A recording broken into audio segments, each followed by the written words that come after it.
국민 여러분 안녕하셨습니까? 인도태평양 전략연구원의 최수용입니다. 오늘도 저희 방송을 함께해 주시는 대한민국 국민 여러분, 또한 해외에 계시는 동포 여러분 한 분 한 분께 감사의 인사를 전해 올립니다.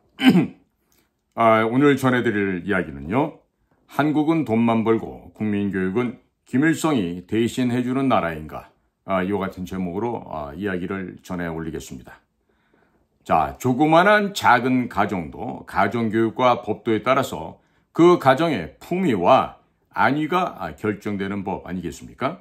그런데 일개 국가에서 국민에 대한 올바른 계도가 계몽이 바로 이루어지지 않는다고 하면 그 나라의 미래가 있겠습니까? 그 어떤 나라의 미래도 담보될 수 있겠습니까? 물론 다른 나라로부터 정치적인 사상적인 침투가 거의 없는 서구 나라들에서는 국민 계도 사업이, 국민 계몽 사업이 다소 좀 허술하다 하더라도 마약과 일반 범죄를 막기 위한 법적 조치만 잘 하게 되면 국가가 그렇게 빠른 시간 내에 몰락하는 일은 없을 것입니다. 그러나 현재 대한민국은 이와 같은 서구 제국들과는 전혀 다른 처지에 놓여 있습니다. 즉, 한국을 저들의 속국으로 만들고자 하는 북한, 중국, 러시아에게 완전히 포위되어 있습니다. 현실적으로 지난 80년 동안 북한 괴뢰, 중국의 군사 침략과 정치 사상적인 침략을 끊임없이 받아왔습니다. 한국의 이와 같은 특수성은 한국 정부와 정치 정당들이 첫째도 둘째도 국민 교육 교양과 법적 통제를 더욱 강화할 것을 요구하고 있습니다. 그러나 한국은 이승만, 박정희, 전두환 대통령 이후 수십 년간 국민들에게 반공교육과 애국주의 역사교육은 전혀 하지 않고 오히려 반공법마저 없애버렸습니다. 그렇다면 한국에서 정말 국민들에 대한 정신교육과 교양을 전혀 하지 않는 것일까요? 답은 아니다입니다. 어린 학생들과 국민에 대한 사상 교양과 교육은 북한 못지않게 무섭게 진행하고 있습니다.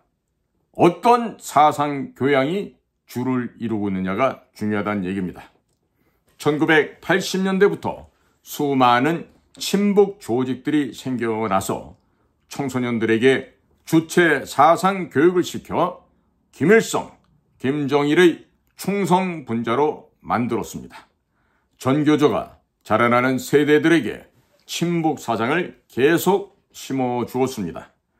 대학들도 친북 교수들이 깔고 앉아 나라를 떠매고 나갈 대학생들에게 애국교육, 국가에 대한 헌신, 애국의 교육 대신 대학생들에게 반일, 반미, 친북 교육을 시켜왔습니다. 어디 그뿐이겠습니까? 국민교양을 책임진 모든 언론 방송사들도 종북 좌파들이 깔고 앉아서 북의 독재자는 깍듯하게 존칭, 수사를 붙여서 대접을 하는 반면 우리들의 전직 대통령들은 전두환 씨, 박근혜 씨라고 부르며 대놓고 역적짓, 망나니 짓을 해왔습니다. 물밀듯이 쓸어 나오는 영화와 드라마들은 오직 반일 선전과 이승만, 박정희, 전두환 전 대통령들의 업적 지우기에 미쳐만 가고 있습니다. 요즘에 역사상 처음으로 이승만 건국 대통령의 업적을 담은 건국전쟁 다큐멘터리가 나오게 되자 그 뒤를 이어 좌파들은 서울의 봄, 파묘 영화에 이어서 무슨 수사반장이라고 하는 얼치기 드라마까지 만들어 이승만, 박정희 대통령들을 매장시키고 반일을 고취하는 선전선동에 열을 올리고 있습니다. 4.19와 5.18을 위대한 민주화운동으로 미화시키는 예술작품들도 많이 있습니다. 자, 그러면 수십 년간에 걸치는 종북 좌파들의 이러한 반역 행위들이 단순히 자생적인 반동들에 의하여 생겨난 것입니까? 답은 아니다입니다. 철저히 김일성 왕조 세습 독재 정권 가문에서 벌이고 있는 반대한민국 적대 행위이고 한국 정부는 이것들을 눈감아 주었던 것입니다. 김일성은 1970년대 대남연락소 일꾼들에게 남조선의 영화들을 보니까 남해도 재능 있는 작가 예술인들이 많은데 그들 절대 다수가 실업자나 다름없다고 한다. 지하당 조직들은 그런 작가, 예술인들을 모두 포섭해서 혁명가로 만들고 그들이 혁명적인 창작 활동을 하도록 묶어 세우라. 지하당 조직들은 남조선의 작가, 예술인들이 사실주의에 구애되지 말고 대담하게 혁명적 기교를 발휘하도록 잘 이끌어주라. 이런 지령을 내립니다. 40년 전에 김일성의 교시는 지금 현재에도 진행 중이며 그 당시 김일성의 지시대로 모든 것이 그대로 현재 진행형으로 집행이 되고 있습니다. 결국 대한민국은 경제, 즉 돈벌이는 주인들이 하고 이 나라의 정치와 국민교육은 북의 김씨 왕조 세습 가문이 대신 해주고 있는 이상한 나라가 되어버리고 말았습니다. 그 결과 나라가 완전히 적화되는 것도 모르고 어떤 사람들은 남북 체제 경쟁에서 이겼다고 우쭐거리며 시건방을 떨고 있습니다. 그저 지금 당장 배만 부르면 최고인 줄 아는 불쌍하고 어리석은 국민들인 것입니다. 솔직히 오늘 당장 미군이 나가도 체제 경쟁에서 이겼다고 장담할 수 있으며 나라가 북한, 중국으로부터 안전하다고 볼 수가 있겠습니까? 지금의 대한민국은 꼭 머리에는 죽을 병이 걸린 사람처럼 사람이 너무 잘 먹어서 살만 피둥피둥하게 찐 폐인의 형상을 지니고 있습니다.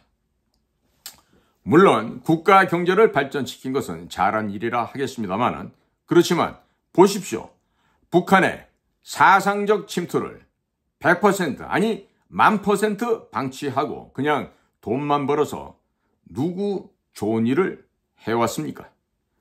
좌파들과 간첩들이 정권을 잡고는 북한에 돈을 퍼주어서 독재자를 살려주고 핵무기를 만들게 하고 종북 좌파들을 살찌워준 것뿐에 또 다른 무엇이 있습니까? 결국 죽 쏘서 개중거리 아니면 그 무엇이라겠습니까?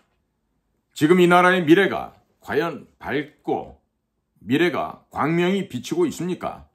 이 땅에 미군이 계속 존재한다 해도 한국은 완전히 북한, 중국의 손바닥 위에서 놀아날 것이 아닙니까?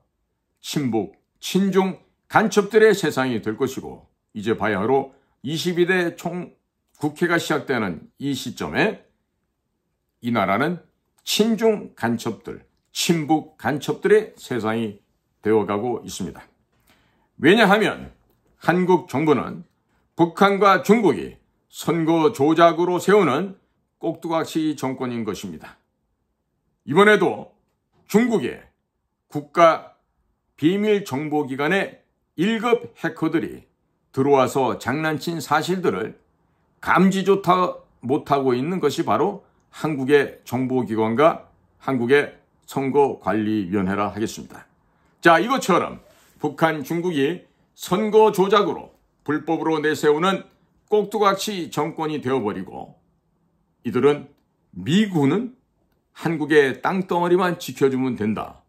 이런 생각 속에서 북한, 중국의 사상적인 침투는 모른 척하기 때문입니다. 그것을 막을 만한 애국적인 정치가가 혹은 군인들, 이런 사람들을 우리 국민들의 손으로 단 한 명이라도 키워낸 적이 있습니까? 소위 민주화 세대라고 한 1987년 체제 이후 지나간 30여 년 동안 우리 국민들은 애국적인 정치가 한 명이라도 키워보셨습니까?